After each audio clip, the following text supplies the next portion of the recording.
この想いを消してしまうにはまだ人生長いでしょう。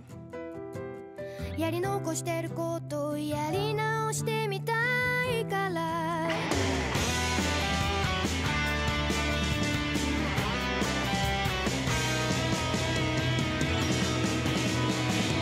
5 years of development, 1 year of delay, dodging spoilers on social media, and 15 years since the last main number title, Kingdom Hearts 3 is finally in our possessions.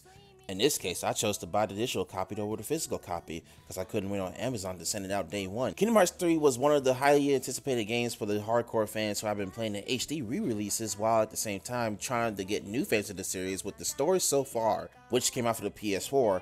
Sorry Xbox players, at least you were able to play KH3, so that's some good news. What is up guys, this Crimson Avenger here, and welcome to a Fans Fair Review, where I will review things I played or watched and give my fair opinion on them. I mean, of course, from the title of the video, I'm going to tackle the long-awaited Kingdom Hearts 3. So enough of the dilly-dallying, let's talk about the game story. But for those who are worried about the game spoilers, I'll leave a lovely timestamp for you to skip straight to the gameplay.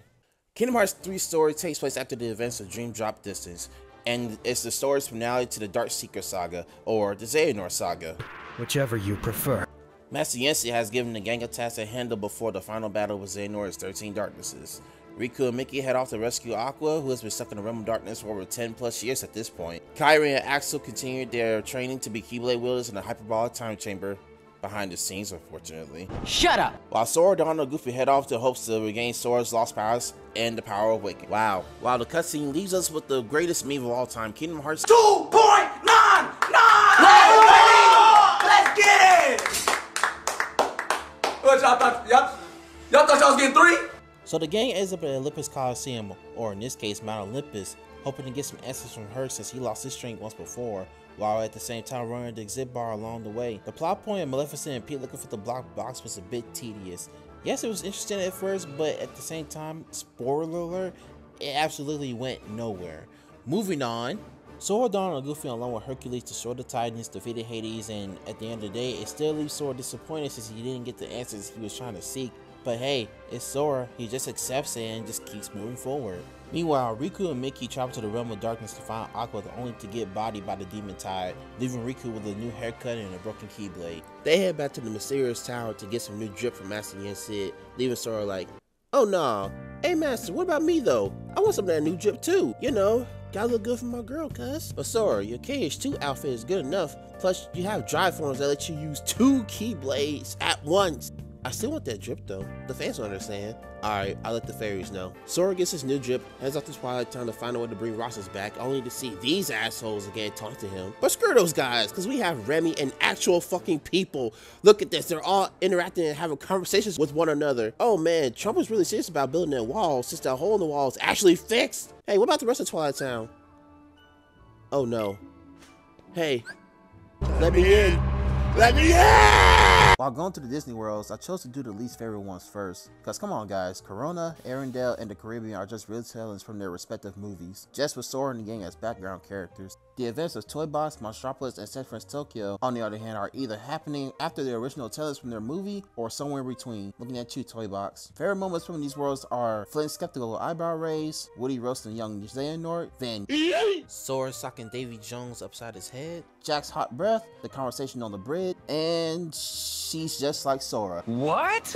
No. Strong like Sora. That's amazing. Now that we traveled through the Disney Worlds, it should be known that we're in the end game now at this point. Sora gets a call from Chip and Dan informing them that they lost contact with Riku and Mickey in the realm of darkness. Sora and the gang head to Destiny Islands and find Master Erika's Keyblade. Meanwhile, Riku is holding his own against...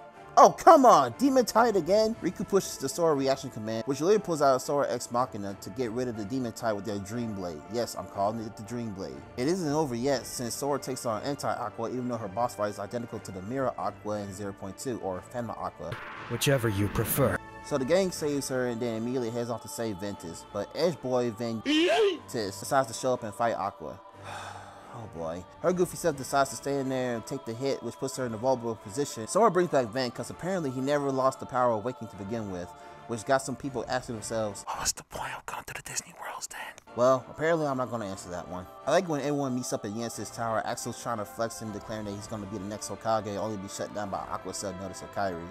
It's okay, man. It'd be like that for me too. Before the final battle, all of the guardians excluding Terra were given some time to themselves. Aqua and Vay talk about how great it would be to find Terra. Riku is having a bro talk with his replica from Chain of Memories, while Sora and Kairi finally get to share that popular food in his heartwarming sunset. But I don't know if it's just me, but low-key it feels like the scene was being forced. And this is coming from me, a Sora Kairi shipper. After defeating the over 1,000 fodder, everyone suddenly gets bodied by Terra Nort. And by everyone, I mean Ventus, Axel, and also Donald, because he used to come out of the hospital to annihilate Terra. Wow, way to go, Donald. Then everyone dies. Or so you think. What, did Whis come out of nowhere to give Sora a do-over? Because apparently here we are again. The only difference is that the boy Lingering Will pulls up with the drip and then takes off the fight somewhere else. The Heartless NATO shows up again and Sora runs up to take it out himself. But he's not alone. Like Goku receiving energy from everyone on Earth for the Super Spirit Bomb, here comes Ephemera along with everyone else who played Union Cross, which brought tears of joy to my eyes. Oh hey look, it's my girlfriend. You shall not! Here we are, the 7 Lights and 13 Darkness clash. There were some cool moments during the fights, like when Sora calls out Shion's name, but it was actually Roxas, and boom, here he is. And Kairi gets kidnapped. Oh, for fuck's sake! Also, hold on. Hey, what the fuck, Lingering Will at? Boy, shut your mouth when I tell you about making all that daggone noise! What the hell is wrong with you? Make no damn sense! So, with the other members defeated along with Ansem, Xemnas, and young Xehanort, there's no way to Keyblade! it can be made now, but Xehanort's like, well, can't have that, and proceeds to clap Kairi's cheeks. No! Kairi! Sora, Donald, and Goofy pull up in Cable Town, or at least this case is called Skylar at Callum, where they fight Xehanort's 13 selves along with its armored form, which for some reason does not look like No Heart. Whew.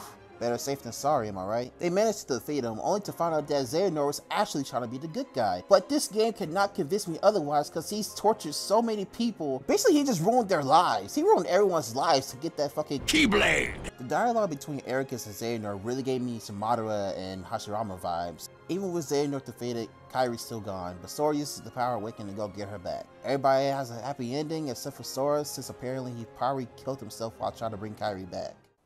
Kingdom Hearts 3's gameplay is like a combination of all the other Kingdom Hearts games to a certain degree. The combat is what some people complain about being floaty, in which I thought to myself, I don't see what the problem is. Sora feels like he has more mobility than the previous titles. If you guys missed Sora's moves from Kingdom Hearts 1 and 2, you can use the Keyblade transformation known as second form and bam, you'll have some of his old moves. Speaking of Keyblade transformations,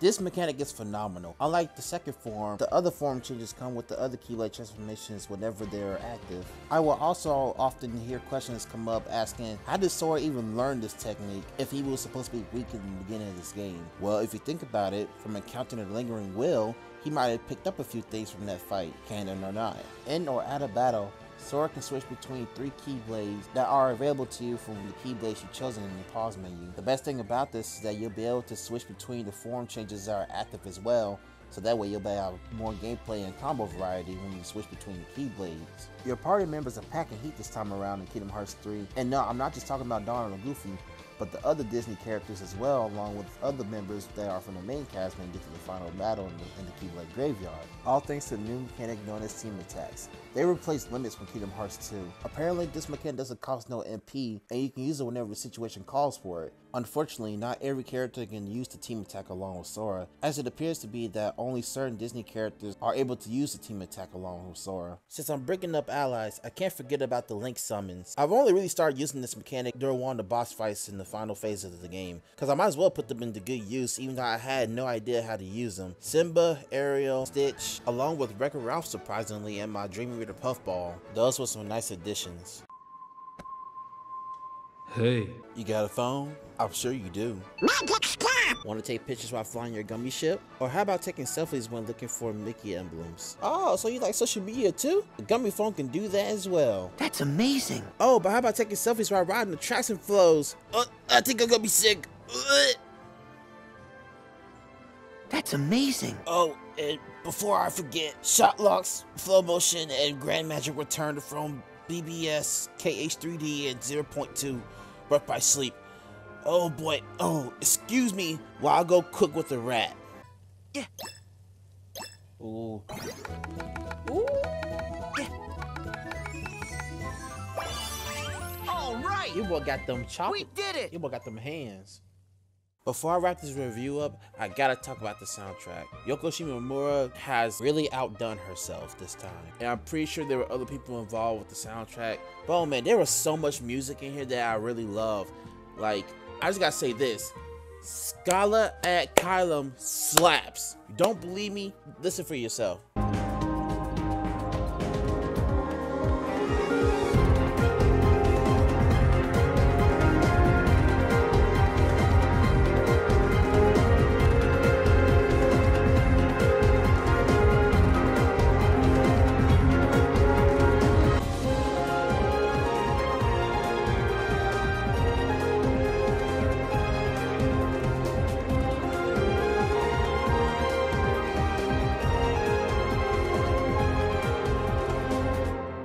Well guys, this about wraps up the review. If you enjoyed it, be sure to leave a like and share this video with your peeps. And if you're new to the channel, hit that subscribe button and ring the bell for whenever I drop a new video. Kingdom Hearts is one of my favorite video game franchises of all time, while Kingdom Hearts 3 is one of my favorite games of 2019. So for the final verdict, I'm gonna let my boy Spike here let y'all know what it is. Alright Spike, take it over. Do you know how much I rate Kingdom Hearts 3? What? 8.5 out of 10. That's the score. I said it wasn't a small fry.